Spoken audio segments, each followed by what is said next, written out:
We did a great job in that we brought it back to the states, as you know. I believe in exceptions, as Ronald Reagan did. And we did a great job. We did something that they've wanted to do for 52 years. Yes, please. Mr. President, you talked about if you win, there are going to be tens of millions of Harris supporters who are going to be upset. What would your plan be to reach out to those people, bring them in? What would the message be? Well, it'll be just that. We want to bring everybody in. We want to be very inclusive, and we will be very inclusive. We have a great country, but we have a country that's in trouble. It's in big trouble in many ways, and we have to straighten it out. We have crime is through the roof. We have people pouring through our borders that are not exactly perfect. They come out of prisons. 13,000 people convicted of murder. We don't need this in our country. We have enough difficulty. We don't need that. So I think people saw that, and it just seems that the conservatives are voting very powerfully. Just finish it up. No, I feel very confident. I have felt. You know, we went in with a very big lead today, and it looks like Republicans have shown up in force. So we'll see how it turns out. But it seems that they have really shown up in force. I just got a call from Dan Patrick in Texas. He said they've never seen anything like it. It's been very good. Anything you would do differently about your campaign? Anything you regret about having run this campaign? Look, regrets. You always have regrets. I can't think of any, to be honest, to use her expression. I can't think of any. I ran a great campaign. I think it was maybe the best of the three. We did great in the first one. We did much better in the second one, but something happened. And this was the best. I would say this was the best campaign we ran. President Trump, do you accept the possibility that you and Vice President Harris both might not get to 270 electoral votes by the end of tonight? It should never happen. A thing like that should never happen. This election should be over. They spend all this money on machines. And frankly, if they'd use paper ballots, it would be over by 10 o'clock. And by the way, the paper ballots would cost 8%. It would be 8% of the cost. If they would use paper ballots, voter ID, proof of citizenship, and one-day voting, it would all be over by 10 o'clock in the evening. It's crazy. They use these very expensive computers, and I'm hearing in Pennsylvania they won't have an answer till 2 or 3 days from now. I think it's an absolute outrage if that's the case. Now, maybe it'll be later, but it's paper ballots in France. They went paper ballots because the mail-in was not working. It was corrupt. And in France, they went paper ballots. And at 10 o'clock in the evening, they had 37 million votes counted and done. They had a winner, they had a loser. And in this country, I mean, I'm just hearing that in certain states, it's going to be a long time, and it won't even be close. It won't even be that close. They say, I'm going to win the state, but it's going to take a long time to certify it. Could you see a world where you don't declare victory tonight? Yeah, I mean, I'm hearing the same things that you're hearing. I'm hearing states where I'm up by a lot, but they won't have a final number for a long time. What are your plans for tonight in terms of watching the results and so forth? So we're going to have a very special group of people, many of whom you know, and they'll be at Mar-a-Lago. In addition, we'll have 4,000 or 5,000 people at the convention center.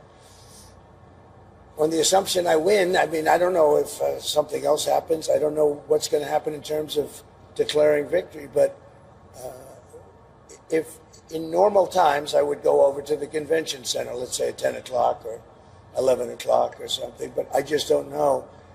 It looks like we have a very substantial lead. It looks like we have many more Republicans voting today than Democrats. So if you have a lead and we have a bigger vote, that means you're doing very well, but they have to call a winner. They should, and they should call a winner, yes. Just stop talking about that. Go ahead.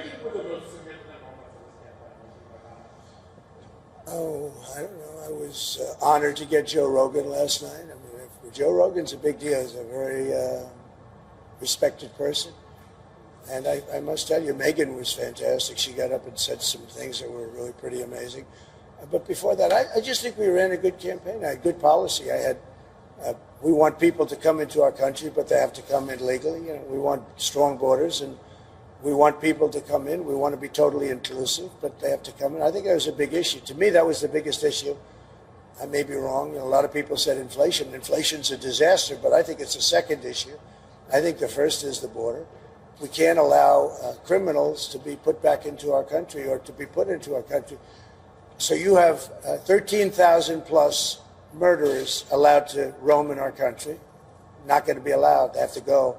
You have drug dealers. You have terrorists. You have a tremendous amount of people that should not be in our country, and we need strong borders in this country. And I think people are voting. And I think it's personally, I think it's the number one issue. We'll see how it pans out, but I think it's the number one issue.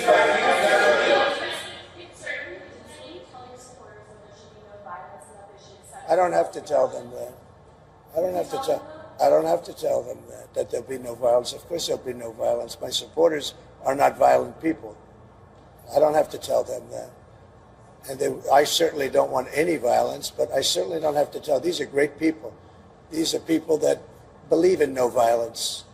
Unlike your question, you believe in violence. Go ahead.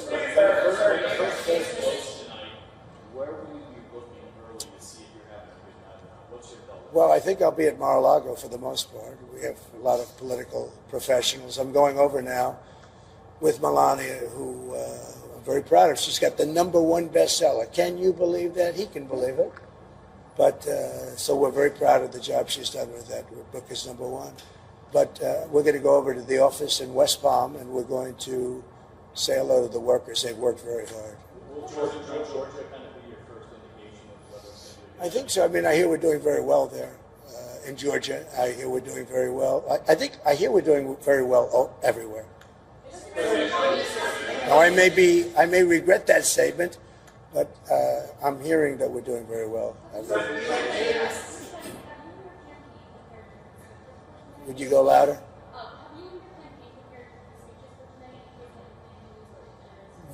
I haven't prepared a speech. No. I did speeches last night, all day long, all night long. At 2 o'clock in the morning, we left, and we did a lot of speeches. You can probably tell.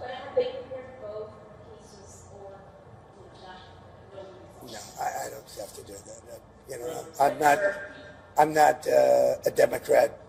I'm able to make a speech on pretty quick notice. If I win, I know what I'm going to say, and I don't even want to think about the losing part. I would like to tell all of the people that are online to stay online. We have tremendous Republican lines, and I've been asked actually to say it. It takes a while. I'd like to just make the statement that I'd like the Republicans to stay online. Democrats, if they'd like, they can leave. But I'd like the Republicans to stay online.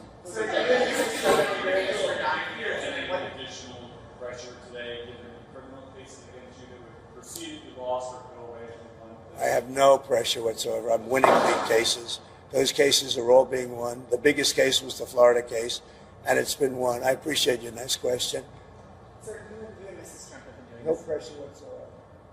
for 9 years. Regardless of what happens tonight, is this your last campaign? Are you done after this? Yeah, I would think so. I would think so. How do you feel about it? Sad and very fulfilled. I think we're going to have a very big victory today. Mrs. Trump, how are you feeling? Very good, thank you. Thank you. You win, sir, if you win, do you have a plan in place to start naming staff and Yeah, officers? we're already a transition team, but I don't like talking about that until I find out how we do. I mean, How does this sort of collapse from Iran and sort of assassination attempts sort of shape your thinking on stuff, right? well, it doesn't. Look, we're not looking to do damage to Iran, but they can't have a nuclear weapon. That's my terms are very easy. They can't have a nuclear weapon. I'd like them to be a very successful country, but they just can't have a nuclear weapon. Does it change the way you live? All the threats? Well, I think Secret Service has been a little bit tougher, to put it mildly. I see more machine guns than I've ever seen in my life. We're surrounded by, I feel very confident with Secret Service. I think they've stepped up. Look, for a long time, they didn't give us the help. They didn't give us the assets, as they say, the manpower, woman power. They didn't give it to us. and would have rallies. You saw the rallies, 50, 60,000 people, and I'd have less people than Joe Biden, who had 5 people show up, and I'd have 55,000 people show up, and I had fewer people than him. So they should have done a much better job. And frankly, the president should make a very strong statement to the outside world, because How are you feeling about your team as we head into the last day? I think my team is incredible. Look, they say it's the best run campaign they've seen. Some people said it's the best run campaign they've ever seen. But in order to make that stick, you have to win. How do you feel compared to your past campaigns? Are you more confident now than you were about your team than you were in the last 2 races? My team, I'm very confident in. Many of them are the same players. As you know, Susie, a lot of the people are the same players. They've been very good. Mr. President, Oprah said at Harris's rally last night, quote, "If we don't show up tomorrow, it is entirely possible we won't be able to count the ballot again." Well, I think it's ridiculous. You know, Oprah, I was on her last show, or one of her last shows, and they picked the biggest people and all of that, and made a big deal. And I'm disappointed. I think Oprah's become a major divider in our country, and I think, frankly, she should be ashamed of herself. And you know who else should be ashamed? Fox, because I've seen Oprah on Fox about 50 times making the same statement, and I think it's a disgrace what Fox does, because everyone thinks Fox is so pro-Trump. They're not pro-Trump at all. They've put Oprah on all morning long. That's all I see is Oprah. And, you know, I knew Oprah very well. She's been in Mar-a-Lago many times. Roger King had his funeral. That's the head of King World, which was Oprah's mentor. And Oprah chose the location. She said, Mar-a-Lago is the most beautiful place. Would it be possible to have Roger's funeral at Mar-a-Lago in the ballroom? We did it. The only time I've ever had a funeral there. And I think Oprah should be ashamed of herself to say that. She should be ashamed. She knows me. She wanted to run with me as a vice president. She was going to be the vice president. She wrote me a letter. It's in the book. And now she goes and makes statements like that. She's a divider. And Barack Hussein Obama is a divider, too. There are people who are concerned that you didn't concede the election in 2020 when you lost. They're concerned that if you lost this election, you wouldn't concede again. What do you say to those people? I think they're crazy. If I lose an election, if it's a fair election, I'd be the first one to acknowledge it. And I think so far, I think it's been fair. I think there's been a lot of court cases. Both sides are lawyered up. Thousands of lawyers are involved. Thousands, can you imagine? And part of that is because we have too complicated a process. If we had a piece of paper, watermarked, you know that paper is more sophisticated now than computers. It's watermarked paper. It's unbelievable what happens with it. There's nothing you can do to cheat. And it costs you practically nothing to run. Think of it. We spend hundreds of millions and billions of dollars on these campaigns. You could do it for 8% of the cost and have accuracy, and we wouldn't have to be worried about when is Pennsylvania going to announce. It's really a shame. Last question.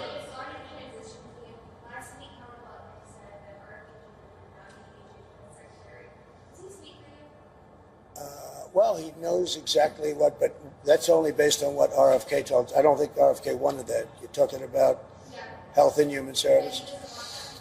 Let me tell you, he's a great guy, RFK, and he's going to do pretty much what he wants as far as I'm concerned. He wants health for women, for men, for children, and I happen to agree with a lot of the things he says. The one thing I told him, and I've told you in speeches for the last 2 weeks, we got to keep them away from the liquid gold, because the liquid gold, we have more than any of it. It's called oil and gas. That one I'm going to handle. Well, I'd be honored to have him. Now, I haven't spoken to Howard about that, but look, if you think of it, he came in third, in running for president, right? He ran a very good race. He had obstacles. The Democrats just really unfairly put obstacles up, and hence Kennedy left the Democrat Party for the Republicans. Now, he's a very smart guy. He's a very caring guy. He's very popular, too. We get up and introduce him. The place goes wild. No, we love having him. And you know who else we love having? Elon. He's been great. And everybody, everybody. Getting Joe Rogan last night and Megyn Kelly.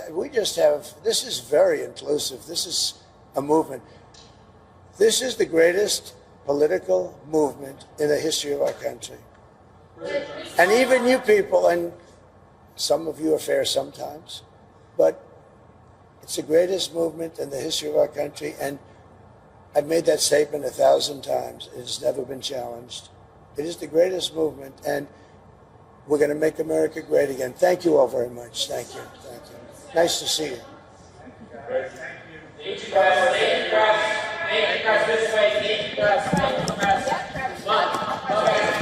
Jack, thank you, guys. Thank you, guys. How about there who just cast his vote in Florida, and he said a number of different important things, where he said that if it is a fair election, then he would be the first one to concede if he were to lose. And he also pointed out, in his opinion, it's been a fair election so far. And apart from this, he spoke about a whole host of different issues, claiming that this could well be the last time that he would run for presidency. It's the third time that he's running, and one way or another, this could potentially be his last time for the top job in the United States of America. And apart from this, questions were also raised. In the event he does not win this election, will his supporters go on a rampage like they did on the 6th of January at the Capitol Hill in the year 2021? He said his supporters are not violent people. There is no reason as to why he has to tell them anything, and he believes in peace, and that is how he would like things to, of course, pan out. Apart from this, he also insisted that this is the greatest political movement in the history of the United States of America. It's the most inclusive political movement in the history of the United States of America. That's how he's trying to get his message across to the voters of the United States of America, where he spoke about the number of different people who've now become a part of his campaign. Robert F. Kennedy, earlier a Democrat who's now a part of the Trump team, he could end up getting a position within the Trump cabinet if he were to win. He spoke about Elon Musk. He spoke about a whole host of different personalities who are now a part of his campaign. And it now remains to be seen as to how, of course, things pan out. Voting is currently underway in the United States of America. This, of course, is the big voting day that the campaign so far, of course, has led up to. All right, so this, of course, is the big story. The United States is en route to sealing the fate of the presidential nominees Kamala Harris and Donald Trump in the race to the White House. And it does not get bigger than this. Tens of millions of Americans are queuing up to cast their ballots, with polling underway across 30 American states. The Republican vice presidential candidate J.D. Vance cast his vote in Ohio's Cincinnati. The senator appeared in good spirits as he arrived to vote with his family. If you don't want an open border, vote for Donald Trump. If you want to get back to low inflation and affordable groceries, vote for Donald Trump. If you want to return the world to peace and stability, vote for Donald Trump. That's my pitch to voters. I really do believe that we can have a golden age of prosperity in the United States of America, but voters are going to ultimately make that choice.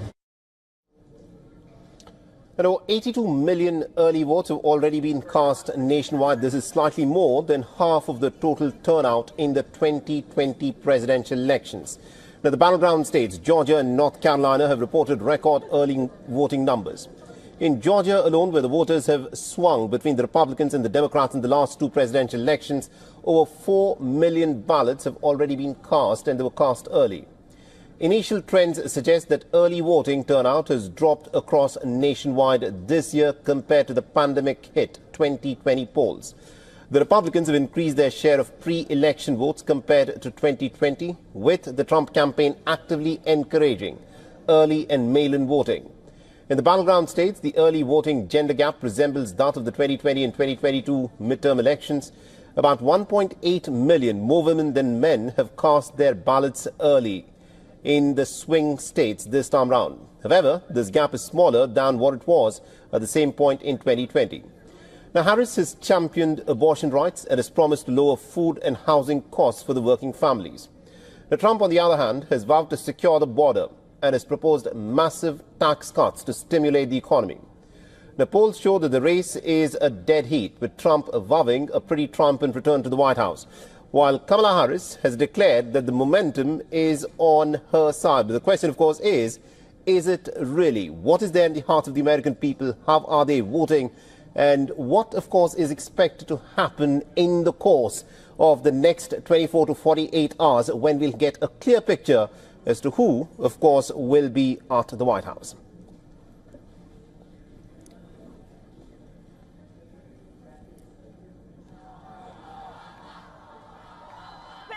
All right, now to give us more updates and perspective in terms of what is unfolding at the moment, we are being joined by Voice of America's correspondent Jessica Stone, who's joining us from Arlington in Virginia.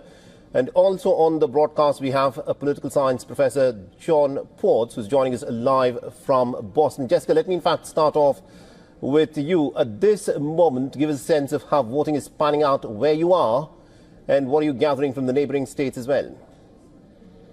Well, here in Arlington, Virginia, we have had a steady stream of voters coming since 6 a.m. when there was a backlog of 60 or so people waiting at those doors behind me to get in line and begin their day by doing their civic duty. And we've had just a 5 or 10 minute wait throughout the rest of the day. We're sort of waiting now for the lunch rush that we expect to typically get. Even though more and more Americans are working from home, we still think there'll be potentially a likely lunch rush as people take a break from their work and come and vote. But keep in mind, Virginia, like so many other states, had a surge in early voting, not enough to overcome the numbers that we saw in 2020. Certainly about a third of registered voters voted early, primarily women and young people here in the state of Virginia. More broadly, the the early vote coming a lot more rural voters and a lot more Republican voters because, as you said earlier, Donald Trump has encouraged the early vote amongst the Republicans, unlike 4 years ago. Indeed, do continue to stay on with this, Jessica. There's a lot to talk about, how things, of course, will unfold over the course of the day. Let's also bring in Professor John Ports, who's joining us live from Boston. Professor Ports, this is a very critical election for the American people. The two candidates appear to have very different messages. Now, Kamala Harris has gone to the voters on the back of the record of what has happened in the last 4 years under Joe Biden and herself as the vice president. She's spoken about issues of abortion. She's spoken about how she wants to bring in some interesting changes to the economy, but people expect that she'll actually increase taxes. But she claims that she's got the momentum, which she certainly did when she was appointed as the Democrat nominee. But 3 months hence, on the day of the voting, do you think Kamala Harris has sustained that momentum which she had initially generated? Well, I think she's kept some of it. I don't think it's quite at the peak it was, as you mentioned, say, a month or so ago. But I think she still definitely has some momentum. I think that particularly among women voters, I mean, that's her strongest showing right now. And I think she continues with that. So we will see where that goes. It's a very close race for sure. Now, Donald Trump, all through the course of his campaigning, he's been talking about 2-3 very critical issues. He says economy is going to be his key focus, and he's spoken a lot about immigration. Do you think Kamala Harris is something who's fallen short on these two issues? And will economy and the issue of illegal immigration to the United States become the Achilles heel for Kamala Harris? Professor Ports. Well, I think she's tried to address those. Perhaps it could have been done in a little stronger way. I would say, particularly with the economy, that, Donald Trump has made the argument. He's asking people, are you better off than you were 4 years ago? Well, 4 years ago, we were in the midst of a pandemic and an inflation that gripped the world, really, not just the U.S., but after that period of the pandemic, with, supply chain, all kinds of issues that developed. And I think that's never really been as explained, I think, as much as it potentially could be to the American public. But I think, he talks about getting back to better inflation. Well, inflation right now actually is just over 2%. So it is back to where it was before. But Right. the thing with inflation is prices don't go down. That's correct. So prices are still high. And food inflation is said to be pretty high for an average American. We'll talk more on that, Professor Ports. Do stay on with this. Jessica, if I can bring you in on this. Now, the entire voting process is pretty complicated. You've been tracking how this voting process has been unfolding in the United States of America. For people who are watching this from outside the United States, give us a sense of how this voting process is already unfolding, because almost 80 million people, according to reports, have already cast their votes through mail-in ballots, etc. And the rest, of course, are walking to the polling stations today to cast their ballots. So how's this process unfolding? Well, I think I would make a couple of points here, Mohammed. The first is that it is not the popular vote. In other words, a majority of Americans across all of the states do not elect the U.S. president. The reason that the person who wins the White House, in fact, does so is because that person gets 270 electoral college votes or more. Each state has electoral college votes. The biggest prize today amongst the swing states is Pennsylvania. It has 19 electoral college votes, the largest number of electoral college votes. That is why you've seen these candidates focus so much on Pennsylvania and not just the urban centers, right? We saw Kamala Harris not only go to Pittsburgh and Philadelphia yesterday for her closing argument, she also went to Wilkes-Barre. She also went to Reading.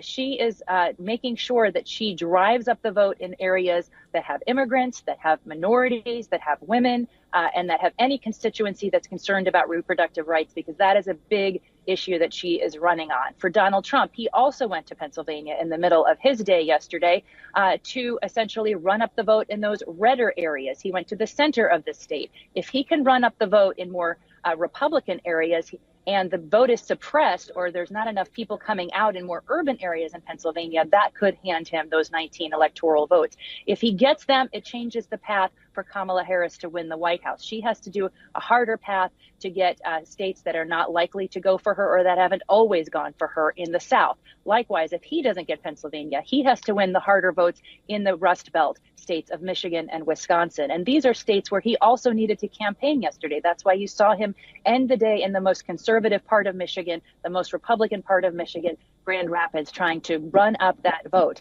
Right now, the polls are neck and neck, but he is ahead in several of these swing states. She is ahead in other of these swing states. The largest margin between these two candidates is only 2 points. When he's winning Arizona by 2 points, he is winning some by just a point. She is winning some by just a point. And remember, the undecided voters that have either not yet voted or who may not vote or who have not figured out yet who to vote until today, they are about 1% of the electorate. And that is the difference maker here. Very interesting. Jessica, do continue to stay on with this. Professor Potts, if I can bring you in here. Now, the pollsters have been giving out numbers for the last several weeks. They've all been saying that it is a neck and neck contest. But what is interesting is that the issues for which Kamala Harris has been talking about and the issues that Donald Trump has been talking about are very different. In your assessment, do you think the pollsters are getting it right when they're saying that this is still a neck and neck race and it is open for anyone? No, I think it is. I mean, and it's been that way for a little while. All of those, as pointed out, all the margins are within the differences are within the margin of error on most of these polls. So it is very close, and it will take a while. I mean, in terms of the process, the states have different rules about how they go about counting the ballots, and different states do it in different ways. Some take longer than others. And so the process is going to play out here for several days, most likely. We have the first North Carolina, Georgia, Michigan. Those will be the first swing states that will likely report some results, and we'll see what happens. Those are also states that have a system of counting the vote. Now, Donald Trump has cast his ballot in Palm Beach, Florida, and the Republican presidential candidate addressed the media. And in his signature Trump style, he made some headline-worthy statements. Look, regrets. You always have regrets. I can't think of any, to be honest, to use her expression. I can't think of any.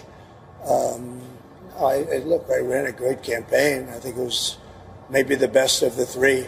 We did great in the first one. We did much better in the second one, but something happened. And this was the best. I would say this was the best campaign we ran.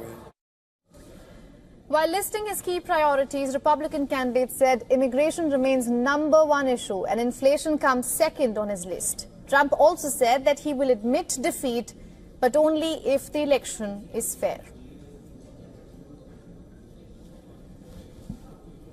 If I lose an election, if it's a fair election, I'd be the first one to acknowledge it. And I think so far, I think it's been fair. I think there's been a lot of court cases. Both sides are lawyered up.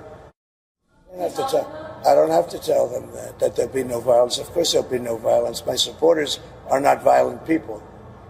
I don't have to tell them that. And I certainly don't want any violence, but I certainly don't have to tell. These are great people. These are people that believe in no violence. Unlike your question, you believe in violence. Let's tell you what's happening on the ground now. VOA correspondent Carolyn Presutti is joining us from the Trump campaign headquarters in Florida. Also on the broadcast is our correspondent Siddhant Sibul, joining us from Washington, D.C. Carolyn, if I could quickly come to you. About an hour ago, Donald Trump said after casting his vote that he will concede if the elections are fair. Now, the elections were reported to be fair last time in 2020 as well, but Donald Trump did not concede. So how should one read this comment?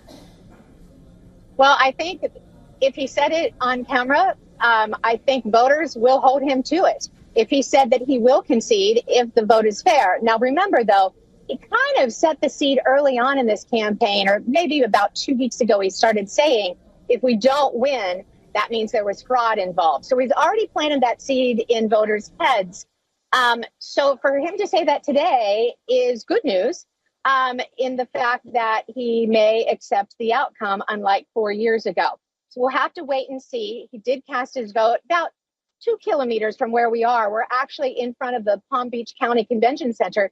This will be Trump headquarters. Once the votes start coming in after the polls close, this is where Donald Trump, his wife Melania, all his staff, his aides, volunteers, and the media will be inside. We'll bring you all the sights and sounds with what they hope to be a victory party.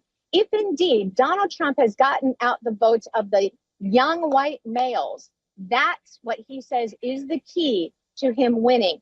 The key, though, to getting them to vote is to actually get them out of their houses today, their apartments, their condos, and to the polling place, because this demographic doesn't typically vote. So that's what Donald Trump has been trying to do in the last couple of weeks.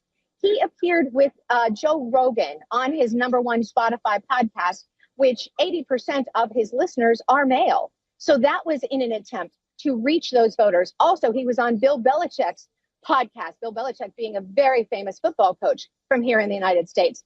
So he is trying to reach out to those voters. Meantime, Kamala Harris trying to also reach males because she has such an enormous female population. This is the gender gap, right? I mean, it's obvious she's female, he's male.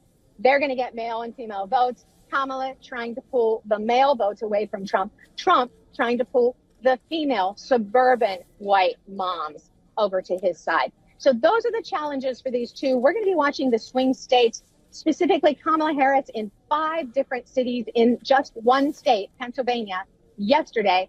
Trump also in Pennsylvania, but North Carolina ending his bid yesterday in Michigan. So all important states there. There are 7 swing states. Most important is Pennsylvania with 19 electoral votes. So watch when these votes start coming in. The polls close, let's see, in about 5.5 hours here. So watch for those results start coming in. The first ones will be the write-in ballots, the early voters.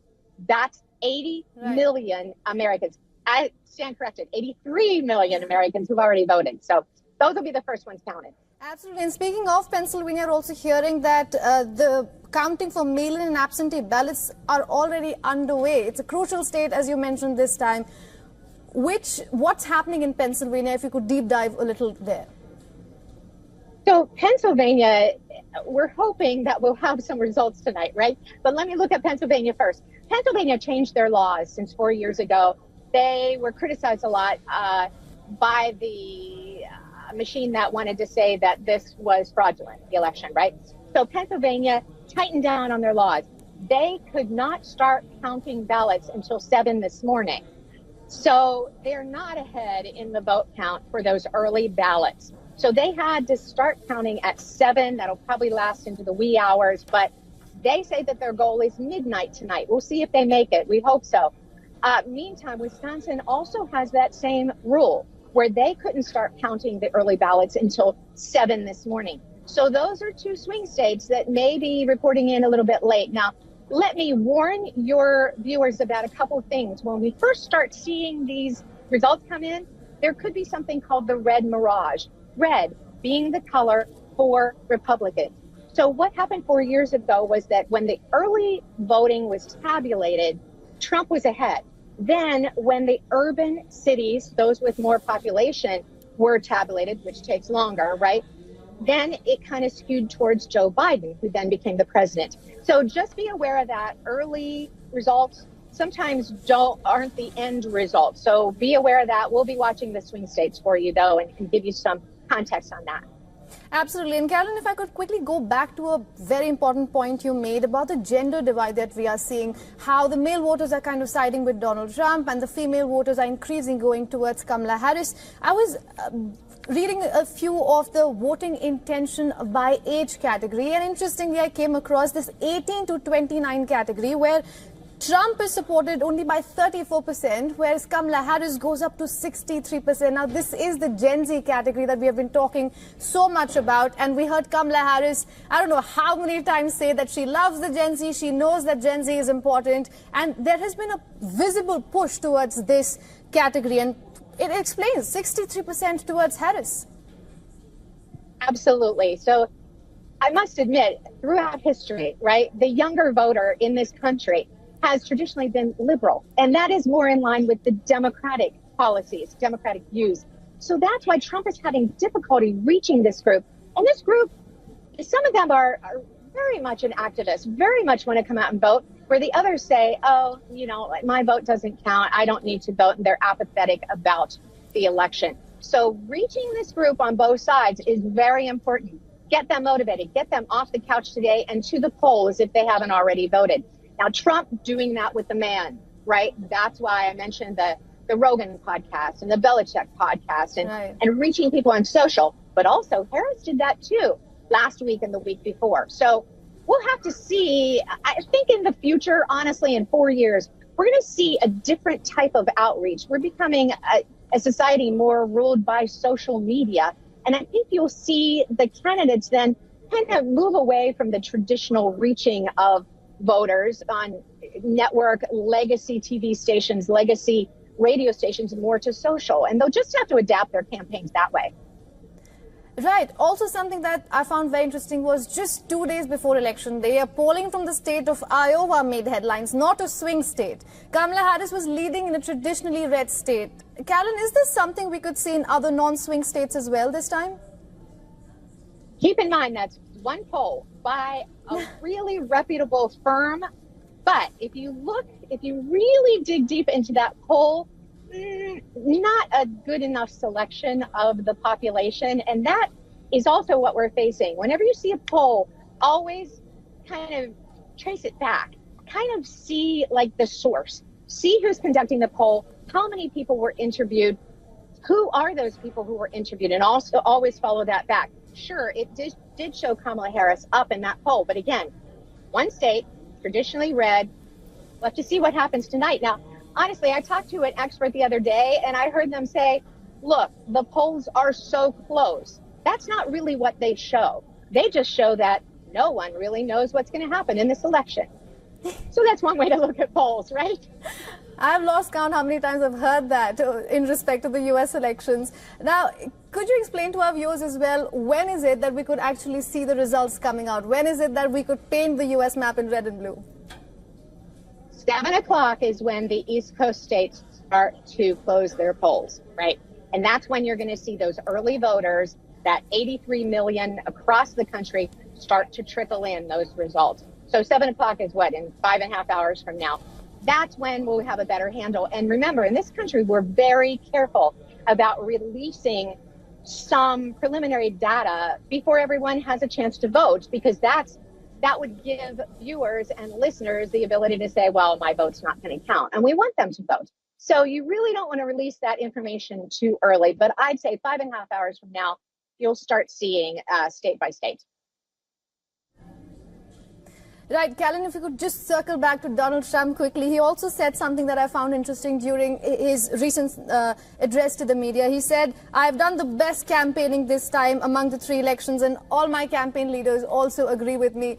How do you read that? I read that as he has crisscrossed the country in every state imaginable. I do not know how either of these candidates do it. I consider myself high energy, but hey, and they're much older. So it's kind of crazy that each one of them, every minute of every day, has been somewhere, speaking on radio, speaking to podcasts, speaking in person, rallies, thousands of people out for rallies. Both of them have done a great job. They really have. And I don't know how the voters translate that. We're going to have to just wait and see. But yeah, I tend to agree with him. It has been his best campaign. And obviously, it's been Kamala Harris's best campaign, too. You'll remember, she ran for president in 2019 and didn't make it on the final list. So this is truly her first campaign for president. Caroline, it has been great talking to you. Thank you so much for all those updates from the Trump campaign headquarters in Florida. My pleasure. All right, now, for those of you who are just joining in, Americans are heading to the polls to vote for the next president, that's 47th president of the United States. Vice President Kamala Harris and former President Donald Trump each need at least 270 electoral votes to win. Now, the battleground states is where all the action happens, and that's exactly where the election will come down to. There are 7 of them this time: Arizona, Georgia, Michigan, Nevada, North Carolina, Pennsylvania, and Wisconsin. As I said, these are going to be the path to victory. All right, let's go quickly across to our correspondent, Siddhant Sibal, who is joining us live from Capitol Hill. Siddhant, what is the latest you have for us? Well, currently I'm here at the Capitol Hill, and essentially the votes are being right now being made by the Americans. Millions of Americans are voting, and essentially it's a neck-on-neck battle. Nobody knows clearly that who essentially will be the president, and we'll get to know perhaps in the next 24 hours. And if you look at the previous precedents, when it comes to 2020, the results were out. At least the mainstream American media confirmed it 5 days after the elections. This time around, of course, Donald Trump has said that he will concede if it's a fair election. But that's the big question. How he defines fair is the big question, given he has a history of things not going very straight. But all in all, we know that the first rounds of indication will be due by 2:30 a.m. Indian Standard Time, and by 2 p.m. Indian Standard Time, there will be a much clarity. The last of the votings will be over by 11:30 a.m. Indian Standard Time. Right. This election is also being referred to as a high-risk election in terms of security. Could you tell us a little about that? Well, on security bit, first I'll let you show the visuals of the Capitol Hill, the increased security presence, as you can see, of the Capitol Hill. And that is primarily, in fact, Capitol Hill has been closed for the public. I was inside when I was doing previous lives, but I'm outside now because that place has been closed. And essentially, security is something that the local authorities don't want to take a risk on. The several establishments have put up the wooden placards and essentially we know that fences have also been put up. So security is on top of the mind of many people. All right, Siddhant, thank you so much for all those updates from the Capitol Hill. Good to speak to you. And joining us on the broadcast this minute is a VOA correspondent, Steve Herman, from the battleground state of Georgia. Thanks very much for being here. 16 electoral votes. The importance of Georgia cannot be overemphasized. What are you picking up from on the ground at this point? What has your interaction with the voters been like in the run-up to the election as well? Yes, what we're finding out here on the ground in Gwinnett County, Georgia, which is one of the most diverse counties ethnically in the southeastern United States, is quite a bit of enthusiasm. We're looking at record turnout for early voting and mail-in balloting, and also here on Election Day. Every balloting polling station we've been to, there's been a steady stream of people coming in, even during sort of the off hours, not the hours where they were going to work or on their lunch break. So a lot of enthusiasm. They seem to be indicating to us that the economy is the top issue. And that appears to be the case for both Republicans and Democrats, as well as independent voters. Right. Let's just talk about what's unfolded over the last few hours. The several non-credible bomb threats that briefly disrupted voting at 2 Georgia polling places, according to the Secretary of State, there originated from Russia. Let's just talk a little bit more about what you're picking up and what, according to you, has been the disruption like. Yeah, Georgia and federal officials have made it clear that these non-credible threats are originating from Russia, squarely blaming the Russians for trying to disrupt the electoral process in the United States. These messages telling people it's too dangerous to go to the polls and that they should vote remotely, which is now not possible today. In Fulton County, Georgia, they are going to extend the time for voting past the 7 o'clock close for a bit to allow anybody who may have been sort of put off by these threats. So that's one of the more serious things that we've heard today here in the state of Georgia. But I can tell you, we have not run into anybody here in Gwinnett County that is all concerned about any a threat to them going to the polls. Let me also ask you this, given the mood on the ground, like you just outlined for us, and through your interaction, what really stood out for you in terms of the comparison that the voters are drawing between the two candidates? Well, I think Gwinnett County is a microcosm of the entire United States. And one thing I think that Republicans and Democrats tend to agree on is if the other person gets elected, it's an existential threat to the United States. People are very polarized. It's very divisive, as you know, and that has really motivated people to come out. Of course, Donald Trump is trying to become the first first candidate since President Grover Cleveland in the late 19th century to serve 2 non-consecutive terms, and Kamala Harris trying to make history as well, being the first black woman and person of South Asian origin to become president of the United States. So that does factor into some of it for Democrats and some independent voters. And as you well know, Trump's support has been pretty steady and consistent. He's been warning about the threats from immigrants and calling Kamala Harris a communist, a Marxist, a lot of name calling. And we'll see whether any of that really moves the needle one way or another when the results start to come in a significant manner. Right. Steve Herman, Chief National Correspondent, VOA. Thanks very much for joining us on the broadcast with those updates. Of course, we'll be coming back to you as and when there are further updates trickling in. Thanks very much. Thank you. Let's tell you what's happening on the ground now. VOA correspondent Carolyn Prisuti is joining us from the Trump campaign headquarters in Florida. Also on the broadcast is our correspondent Siddhant Sibul, joining us from Washington, D.C.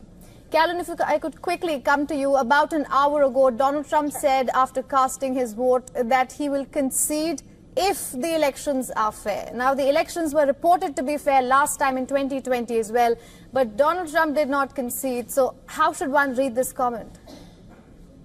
Well, I think if he said it on camera, I think voters will hold him to it. If he said that he will concede if the vote is fair. Now, remember, though, he kind of set the seed early on in this campaign, or maybe about 2 weeks ago, he started saying, if we don't win, that means there was fraud involved. So he's already planted that seed in voters' heads. So for him to say that today is good news in the fact that he may accept the outcome, unlike 4 years ago. So we'll have to wait and see. He did cast his vote about 2 kilometers from where we are. We're actually in front of the Palm Beach County Convention Center. This will be Trump headquarters once the votes start coming in after the polls close. This is where Donald Trump, his wife Melania, all his staff, his aides, volunteers, and the media will be. We'll be inside. We'll bring you all the sights and sounds with what they hope to be a victory party. If indeed Donald Trump has gotten out the votes of the young white males, that's what he says is the key to him winning.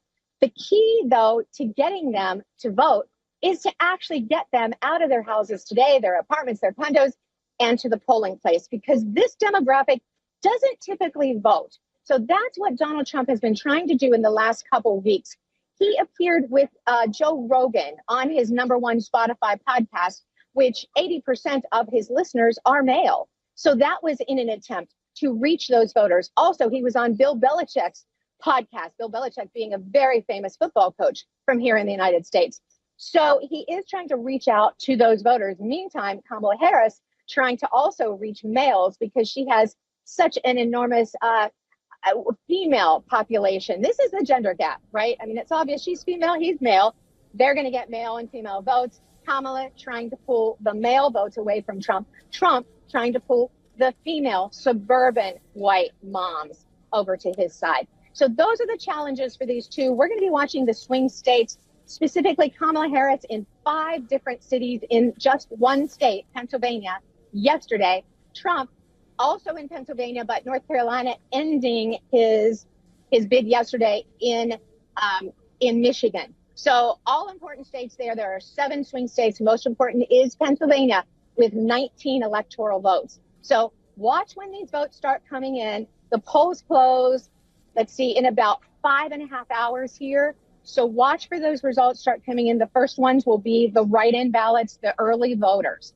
That's 80 million Americans. I stand corrected, 83 million Americans who've already voted. So those will be the first ones counted. Absolutely. And speaking of Pennsylvania, we're also hearing that the counting for mail-in and absentee ballots are already underway. It's a crucial state, as you mentioned this time.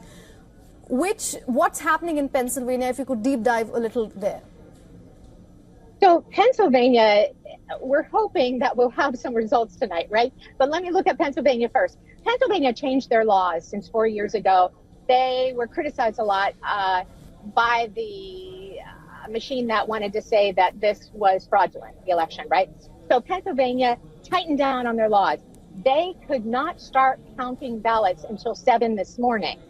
So they're not ahead in the vote count for those early ballots. So they had to start counting at 7. That'll probably last into the wee hours, but they say that their goal is midnight tonight. We'll see if they make it. We hope so.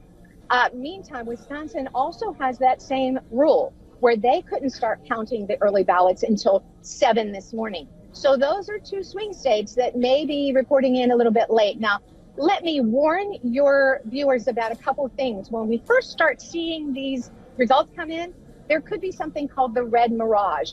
Red being the color for Republicans. So what happened 4 years ago was that when the early voting was tabulated, Trump was ahead. Then when the urban cities, those with more population, were tabulated, which takes longer, right? Then it kind of skewed towards Joe Biden, who then became the president. So just be aware of that. Early results sometimes aren't the end result. So be aware of that. We'll be watching the swing states for you, though, and give you some context on that. Absolutely. And Carolyn, if I could quickly go back to a very important point you made about the gender divide that we are seeing, how the male voters are kind of siding with Donald Trump and the female voters are increasing going towards Kamala Harris. I was reading a few of the voting intention by age category, and interestingly, I came across this 18 to 29 category where Trump is supported only by 34%, whereas Kamala Harris goes up to 63%. Now, this is the Gen Z category that we have been talking so much about. And we heard Kamala Harris, I don't know how many times, say that she loves the Gen Z. She knows that Gen Z is important. And there has been a visible push towards this category. And it explains 63% towards Harris. Absolutely. So I must admit, throughout history, right, the younger voter in this country has traditionally been liberal, and that is more in line with the Democratic policies, Democratic views. So that's why Trump is having difficulty reaching this group. And this group, some of them are very much an activist, very much want to come out and vote, where the others say, oh, you know, my vote doesn't count, I don't need to vote, and they're apathetic about the election. So reaching this group on both sides is very important. Get them motivated, get them off the couch today and to the polls if they haven't already voted. Now, Trump doing that with the man, right? That's why I mentioned the Rogan podcast and the Belichick podcast and reaching people on social. But also, Harris did that too last week and the week before. So we'll have to see. I think in the future, honestly, in 4 years, we're going to see a different type of outreach. We're becoming a society more ruled by social media. And I think you'll see the candidates then kind of move away from the traditional reaching of voters on network, legacy TV stations, legacy radio stations more to social, and they'll just have to adapt their campaigns that way. Right. Also, something that I found very interesting was just 2 days before election day, a polling from the state of Iowa made headlines, not a swing state. Kamala Harris was leading in a traditionally red state. Callan, is this something we could see in other non-swing states as well this time? Keep in mind that's one poll by a really reputable firm. But if you really dig deep into that poll, not a good enough selection of the population. And that is also what we're facing. Whenever you see a poll, always kind of trace it back, kind of see like the source, see who's conducting the poll, how many people were interviewed, who are those people who were interviewed, and also always follow that back. Sure, it did show Kamala Harris up in that poll, but again, one state, traditionally red. We'll have to see what happens tonight. Now, honestly, I talked to an expert the other day, and I heard them say, look, the polls are so close. That's not really what they show. They just show that no one really knows what's going to happen in this election. So that's one way to look at polls, right?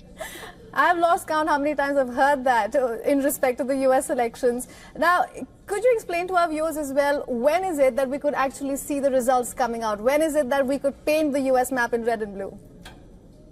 7 o'clock is when the East Coast states start to close their polls, right? And that's when you're going to see those early voters, that 83 million across the country, start to trickle in those results. So 7 o'clock is what, in 5.5 hours from now? That's when we'll have a better handle. And remember, in this country, we're very careful about releasing some preliminary data before everyone has a chance to vote, because that would give viewers and listeners the ability to say, well, my vote's not going to count. And we want them to vote. So you really don't want to release that information too early. But I'd say 5.5 hours from now, you'll start seeing state by state. Right, Callan, if you could just circle back to Donald Trump quickly. He also said something that I found interesting during his recent address to the media. He said, I've done the best campaigning this time among the 3 elections, and all my campaign leaders also agree with me. How do you read that? I read that as he has crisscrossed the country in every state imaginable. I do not know how either of these candidates do it. I consider myself high energy, but hey, and they're much older. So it's kind of crazy that each one of them, every minute of every day, has been somewhere, speaking on radio, speaking to podcasts, speaking in person, rallies, thousands of people out for rallies. Both of them have done a great job. They really have. And I don't know how the voters translate that. We're going to have to just wait and see. But yeah, I tend to agree with him. It has been his best campaign. And obviously, it's been Kamala Harris's best campaign, too. You'll remember, she ran for president in 2019. And didn't make it on the final list. So this is truly her first campaign for president. Callan, it has been great talking to you. Thank you so much for all those updates from the Trump campaign headquarters in Florida. My pleasure. Now, it is the final election day in America, and the race is too close to call. My colleague Molly is tracking everything happening on the ground. Molly, over to you. Well, clearly a lot going on in the United States. Let's get our viewers up to speed with the very latest at this hour. Several states have reported disruptions to the voting process. In fact, the latest coming in from Georgia, where authorities say that non-credible threats briefly disrupted voting at 2 polling locations in the swing state. As per the election officials, they say that they will seek a court order to extend voting hours after 5 non-credible bomb threats were reported. These threats reportedly led to officials temporarily evacuating 2 polling stations for over 30 minutes.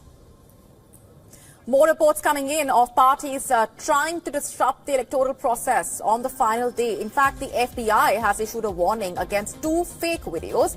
The agency has warned American citizens about 2 videos that are falsely citing terror threats and voter fraud.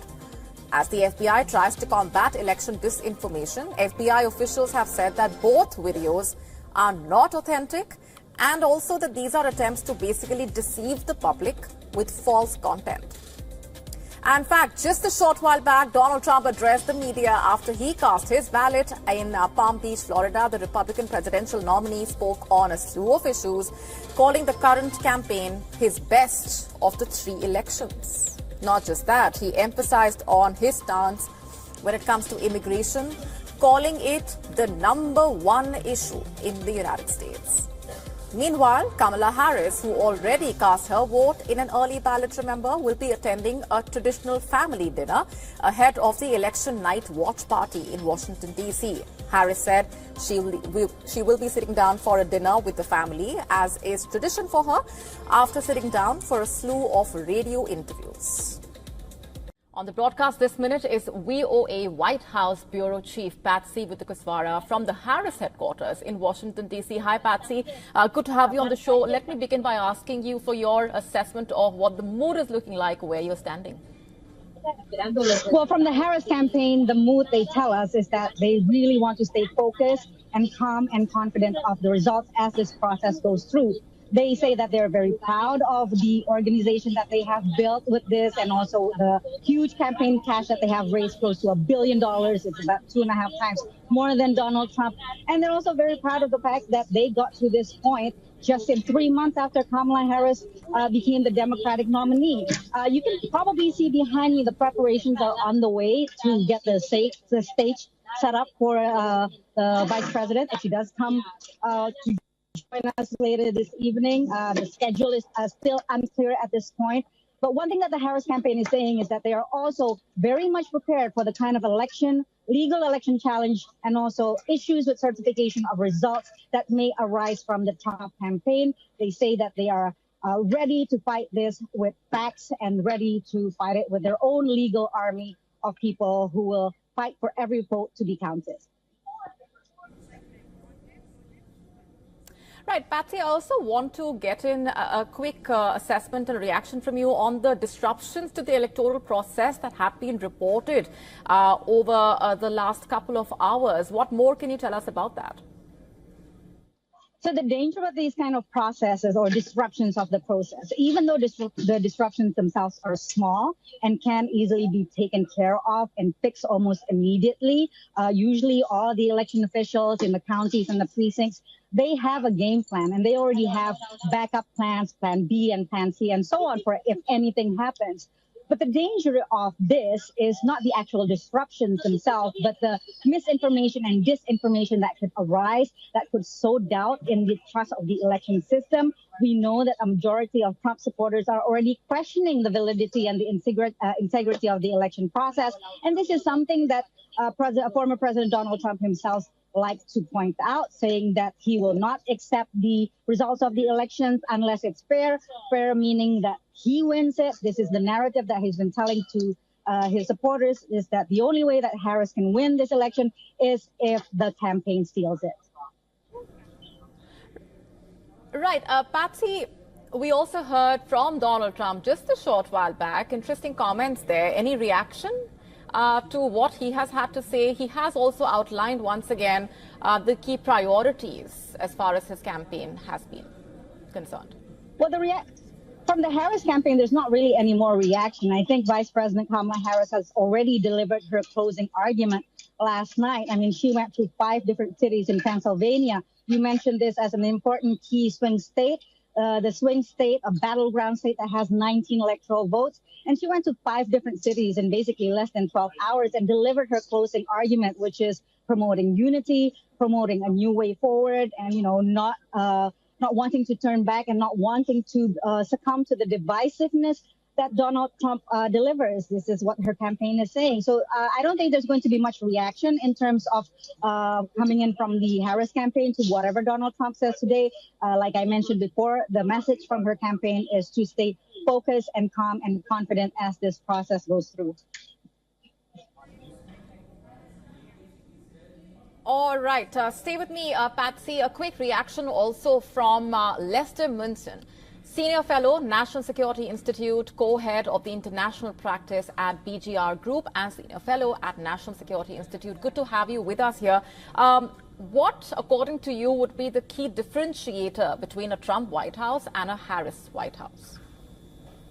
Well, there'll probably be several differentiators. I think the main one is the chaos that would likely be brought to the office by Donald Trump. He's unpredictable. His decisions change from moment to moment to the position that's most advantageous to him personally. He's very transactional. He is not an ideologue. Whereas I think in a Harris administration, you would see President Harris be much more loyal to her party's principles and the base of support it has in Congress and among the voters. So you have a chaos agent versus a more predictable, progressive agenda with Kamala Harris. Right. What do you make of the kind of outreach that the two camps have made to various demographic sects, but also specifically to the Indian Americans? Well, this election is very close. The polls show it's 50-50.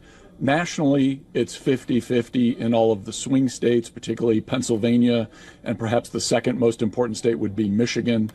So anything those candidates can do to increase their vote totals among any group could be the difference maker. So Indian Americans are an increasingly large part of the American electorate. It makes sense for both candidates to make that appeal. Kamala Harris, of course, has some Indian heritage herself, so it's perhaps a more logical play for her. Meanwhile, Donald Trump may have other ways to appeal to that demographic, but it's the two candidates are also making appeals to Muslim Americans, Arab Americans, Jewish Americans, white Americans, black Americans, Latino Americans. They're doing anything they can to increase their vote totals, particularly in Pennsylvania and Michigan. And before we go any further, right at the outset, let's take a quick look at the very latest coming in from on the ground in the United States. What's happening there? My colleague Ananya Datta getting you through the latest. Thanks a lot for that, Molly. As you said, voting is underway in this action-packed presidential race. Let's quickly look at the top developments that's coming in. Election officials in Pennsylvania have begun counting mail-in and absentee ballots in the battleground state with 19 electoral votes. That's the highest among the swing states. It's crucial to secure a presidential win. However, it is also important to note that it may take a while, even days, as we are hearing, before all the votes in the state are counted. Now, several states have reported disruptions to the voting process, and the latest news is coming in from Georgia, where authorities say that non-credible threats briefly disrupted voting at 2 polling stations in the swing state. Election officials say that they will seek a court order to extend voting hours after 5 non-credible bomb threats were reported. Now, these threats led to officials temporarily evacuating 2 polling stations for over 30 minutes. Also, more reports coming in of parties trying to disrupt the election process on the final day, which is today, and the Federal Bureau of Investigation has issued a warning against 2 fake videos. The agency has warned American citizens about 2 videos that are falsely citing terror threats and voter fraud. As FBI tries to combat election disinformation, FBI officials have said that both videos are not authentic and these are attempts to deceive the public with false content. Also, just a short while ago, Donald Trump addressed the media after he cast his ballot in Palm Beach, Florida. Now, the Republican presidential nominee spoke on a slew of topics, calling the current campaign his best of the 3 elections that he has fought. That's in 2016, 2020, and now in 2024. Now, Trump also emphasized his stance on immigration, calling it the #1 issue in the United States. Second, he said, was inflation. Now, the Blue Camp candidate Kamala Harris, who already cast her vote in an early ballot, will be attending a traditional family dinner. And ahead of the election night watch party in Washington, D.C., Harris said that she will sit down for a dinner with the family, as that is the tradition. And she's also slated, we are hearing, for 2 radio interviews. It'll be interesting what she says then. Now, millions of Americans are heading to the polling stations to decide the future of the nation. Let's listen into what the experts have to say about these very polarizing elections. Is of great significance for the entire world. As you know, the United States is the most powerful nation in the world. Its military presence, as you mentioned, is expanding in West Asia. Obviously, there's also a conflict in Ukraine. There's concern over rising Chinese power and China's potential designs on Taiwan. And so the United States carries great significance in all of these conflicts, existing and potential. And so there's great concern over how this election will turn out. And of course, there's also the concern that the United States will be destabilized by this election particularly from Trump and his camp. And so there's also concern over that as well. That would have great implications for these geopolitical considerations and also for global financial markets. Well, I think the Senate races might be even closer than the presidential race. Democrats are defending a lot of seats, and that gives Republicans a lot more opportunity to take the Senate than Democrats. They're just, even if they win all of their races, they're basically just maintaining the status quo. So the Republicans really have the upper hand here. But we are seeing, they're running in states in Ohio. Sherrod Brown has been around forever. Tammy Baldwin in Wisconsin has been in office forever. There's a lot of trust there with Democrats. And I think that some of the base and new voters will just vote with those recognizable names. We may not take those Senate seats, even if Trump wins those states for the presidency. So I think we'll see some interesting split ticket voting in some of those Rust Belt states. Talk too much enough about how important Pennsylvania is. I mean, right now I'm in a hotel room in Philadelphia. It's critically important for both campaigns, and that's why you saw Vice President Harris spend her day yesterday going around the state communicating with voters about what they care about and what their needs are. She spent yesterday in Allentown, in Scranton, in Pittsburgh, in Philadelphia, delivering that message of affordable housing, healthcare for seniors, having Medicare cover their in-home coverage, having the autonomy over your own body, talking about the economy and what her plans are, because these electoral votes of Pennsylvania are crucial. And it's an important state up and down the ballot. It's got a Senate race. It has multiple House seats that can have an effect on who controls the U.S. House of Representatives. So it's an incredibly important state, and I think eyes are going to be on it all night long, because Pennsylvania, like Wisconsin, has not passed any legislation in their state legislatures that allow them to start counting ballots early. So we're going to be watching it into the wee hours of the night to see if we can get a grasp on who's winning. I think he can end the war, given that he has huge leverage in both ways, because with the Ukrainians, the war has effectively already been lost. It doesn't really matter how much weapons they send now. The key problem is manpower. So they can withdraw a lot of weapons to Ukraine if they do not accept his peace deal or his terms, that is Trump's term. On the Russian side, it depends, because for them, they have some very strict demands. First of all, they don't want any more NATO expansion. Given that Trump has in the past shown very little enthusiasm for NATO and also hinted at... Molly, thanks a lot for that. Now, as voters stream in to cast their ballot and pick America's next president, let's listen into some voices coming in from the swing states. It's not even about Trump versus Biden or Harris. It's about God taking our nation back. And he's going to use Trump to stand firm as a government official. Well, I'm supporting Kamala Harris. And what brought me to the polls today is I think my vote counts, and I cannot allow that man to get into office. Well, I think he's a better candidate. If I'm going to a lawyer or a doctor or a physician for assistance, the last thing I care about is their personality, their religion, or their attitude. I need brain surgery. I want a good brain surgeon. I need a lawyer. I'm going to court. I want the best one I can get. Oh, yes, everything. You name it, I've got it against her. To me, she is just an absolute nothing candidate. All she is somebody that they can put in place as a puppet. And she just, fills Joe Biden's shoes, because neither one of them is capable of being president. I think she fits more what I'm looking for into a leader and stuff like that. I think also more the rhetoric that Trump does is not what I'm looking forward to and stuff like that. I think a lot has changed since he's ran for president as far as the discourse between the two parties, and I'm not for that and stuff like that. So that's why I'm more for Kamala and stuff like that. Let's now tell you what's happening on the ground. Susan Teherania, correspondent, is joining us live from New York. And on the other side, Siddhant Sibul is joining us from the Capitol Hill. Welcome to the broadcast, both of you. Susan, quickly I'll come across to you. And your state, New York, has 28 electoral college votes, and it has voted for the Democratic nominee for decades.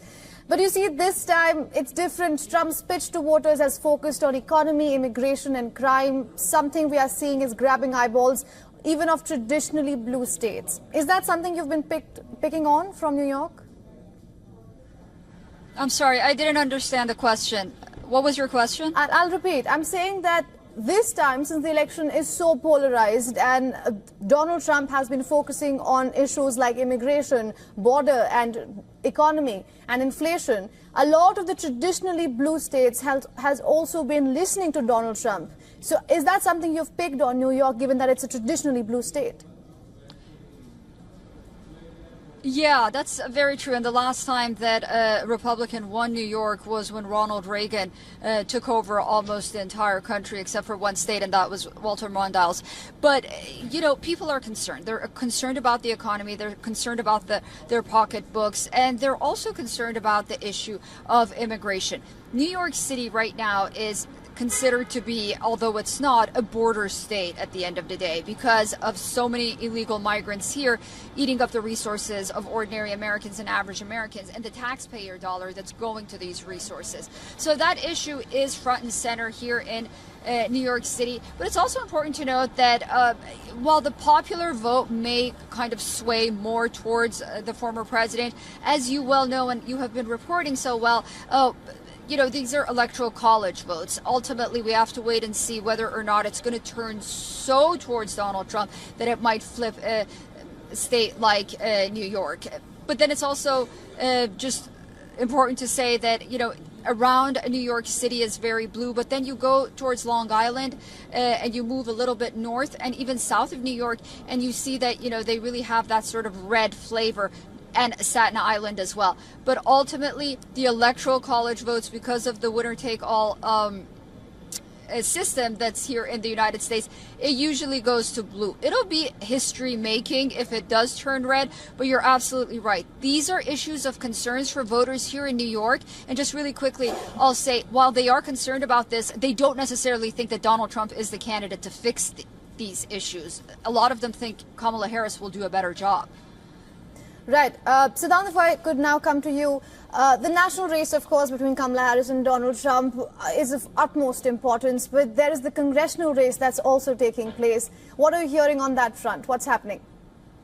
Well, the projection is that there can be a flip that can happen in terms of the party's presence, in terms of the majority they have. Behind me is, of course, the Capitol Hill. And, of course, this is the place which decides the law. The lawmakers pass the law here, and if there is a potential swing that is projected, then for the new president, whosoever it is, might have to deal with a Congress which is from an opposite party, and vice versa when it comes to the Senate. So it's just not a battle when it comes to the race to the White House, but it's also the race to the Capitol Hill as well, both in terms of course, the political swing that might happen, but also in terms of the security. In fact, if I can show you the situation on ground here at the Capitol Hill, and security, of course, you can see has been significantly increased. In fact, the entire area, in fact, I was standing inside that area when I was doing my earlier lives, but I've been moved out here along with other people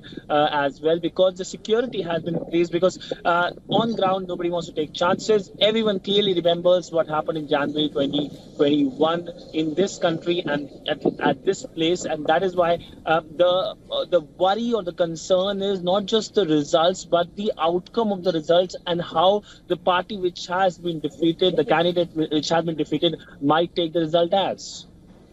Right. Susan, you and I have been analyzing, sometimes I would say over-analyzing what's going to happen in the swing states, because they're so crucial this time, especially this time. So we know that the ballots have opened across the 7 swing states. Are you hearing anything from them? Yeah, you know, right now everyone is in voting mode, so people are taking to the polls. They're going and trying to make their voices heard. Even in those regions that you mentioned earlier, they're having some problems and difficulties, not only with the rumors and those non-credible threats, but also with some of the machines in Pennsylvania and here in New York as well. Both candidates are urging their voters, if they have waited until the last day, to stay in line. be patient and definitely have your votes cast. But right now, everyone is in voting mode right now, and no one's making any predictions in fear of, as one person just told me, not to jinx it. Yeah, it does seem like that. Siddhant, quickly, 2.6 million Indian Americans are eligible to vote this time. You have been talking to a few of them. What are their concerns? And also someone who is looking at these elections sitting in New Delhi, who aspires to study or work in America, should one be wary of the policies being brought up by Donald Trump or Kamala Harris? Well, I spoke to both the Indian Americans and Indians here. I spoke to many Indian students here who, of course, are closely watching the results of the election, because that can impact the future prospects for them here in this country and the future prospects of their friends, their brothers, their sisters as well. When it comes to the green card, when it comes to the H-1B visa, that is something on top of the mind of many Indian students here. But essentially, Indian American voters, yes, you're right on that. They are in minority, but they punch above their weight. That's very clear in terms of in terms of the affluence. They are one of the richest communities in the country, contribute to the highest taxes in the country. So when it comes to tax, they are closely weighing the policies of both Donald Trump and Kamala Harris. They fear if Kamala Harris comes, the increased taxation on them will happen, because she has been promising affordable housing. Someone needs to pay, and it could be them. When it comes to a Republican candidate, Donald Trump, many male Indian American voters are supportive of him, given that his policies they find as pro businesses. But one thing that has stood out essentially is that Kamala Harris, despite being Indian ancestry, hasn't been able to cash in on her Indian ancestry to woo Indian American voters. In fact, the number of Indian American voters who are expected to vote for Democrats are expected to fall relative to the past, when they voted in large number to Biden. And this is a shock development for the Democrats, because essentially first the Indian Americans have been traditionally Democrat voters, but increasingly they have been, what word has been used by them, disillusioned by what Kamala Harris has been promising, especially on the immigration front. In fact, immigration is one of the biggest issue for the Indian American community. They say that they came legally by hardworking, by studying to this country. But what they now see is number of aliens, illegal people coming here, and they have to fund for their housing here in America. So that's the issue conversation happening among the Indian American community. Of course, both the Democrats and the Republicans have been wooing the Indian American voter. Whether it's the Diwali at the White House, where we saw Joe Biden making a pitch for Kamala Harris, or whether it is comments made by Republican candidate Donald Trump in terms of the Bangladeshi Hindus, where he said that this is something that is condemnable, and he would like to have good relationship with India and Prime Minister Narendra Modi. So each and every word of both the candidates is being closely watched and weighed by the Indian community here in not only Washington, D.C., but across the country. All right, Siddhant, we would quickly tell our viewers as well. We are just hearing that the early voting in Pennsylvania, the votes are currently underway. The counting is underway in Pennsylvania. Now remember, Pennsylvania brings in 19 electors and is being seen as the most pivotal state with highest number of electors among swing states, and only 4 states have more electors than Pennsylvania, and none of them are swing states, which is what's making Pennsylvania an important state this time. Susan, your take?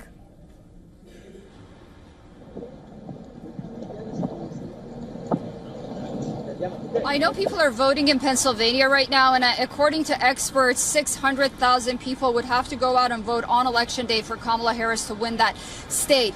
As of now, as you mentioned, people are going to the polls. There have been reports of, some issues with the machines, but it seems like it's smooth sailing for now. A lot of states, they're not allowed to count the votes until it's closed, until polling stations are closed. And I believe Pennsylvania is one of those as